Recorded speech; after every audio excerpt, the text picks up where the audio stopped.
Now, the key, though, is getting enough doses, and soon we could have a fourth vaccine in the mix. AstraZeneca published their U.S. clinical trial, and the data shows it works. 79% effective. And as 10 Tampa Bay's Angelina Salcido found, it's on track to get the green light sometime in April.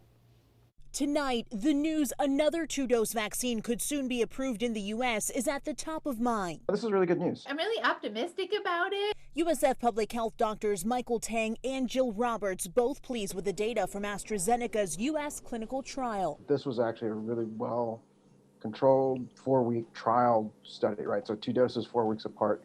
And 80% efficacy, 79% efficacy is really good. That efficacy rate puts the vaccine on par with others from Pfizer, Moderna, and Johnson & Johnson.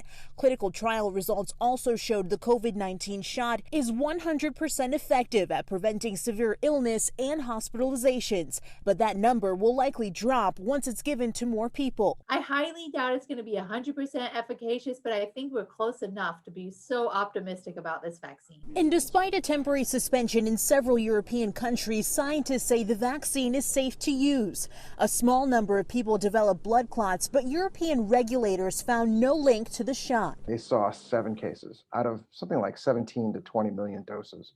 So this is a really, really rare side effect. And it was not found to be a problem in U.S. clinical trials. Overall, this news about AstraZeneca is positive. A few key things to note here. The vaccine, once again, 79% effective. Anyone who gets the shot will have to wait 4 weeks to get their second dose. Our doctors expect AstraZeneca to file for an emergency use authorization in about 2 weeks. We could see an actual approval from the FDA mid to late April. And so far, the government has purchased 300 million doses of the AstraZeneca vaccine. AstraZeneca says 30 million doses of that vaccine will be delivered to the U.S. almost immediately.